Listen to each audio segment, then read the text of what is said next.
Hello friends, இன்றைக்கி என்ன பார்க்க போகிறோன்னா பீட்ரூட் சப்பாத்தி தான். அதுக்கு வந்து கோதுமை மாவு, கொஞ்சம் மிளகாத்தூள், கொஞ்சம் ஓமம், அப்புறம் பார்த்திங்கன்னா தூள் உப்பு போட்டுக்கலாம்.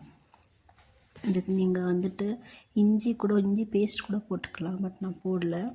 இப்போ வந்து கொஞ்சம் தேவையான எண்ணெய் வந்து ஊற்றிக்கோங்க.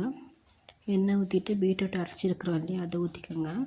பீட்ரூட் வந்து கொஞ்சம் தண்ணி ஊற்றி அரைச்சிக்கோங்க. அது பத்தலைன்னா கொஞ்சம் தண்ணி தெளிச்சிக்கலாம். ஸோ இப்போ எனக்கு பத்தலை, அதனால கொஞ்சம் தண்ணி தெளித்து பிசைஞ்சு வச்சுக்கிறேன். ஒரு 1/2 முன்னாடி பிசைஞ்சு வச்சுருங்க. அப்போ தான் நல்லா சாஃப்டாக வரும். உடனடியாக செஞ்சிங்கன்னா ஹார்டாக இருக்கும். அதனால் கொஞ்சம் நல்லா 1/2 எல்லாம் போட்டுட்டு அதுக்கப்புறமா உருட்டலாம். நம்ம எந்த ஷேப் வேணுமோ அந்த ஷேப்பில் வந்து உருட்டிக்கலாம். இப்போ வந்து தவா வந்து சூடாக இருக்குது.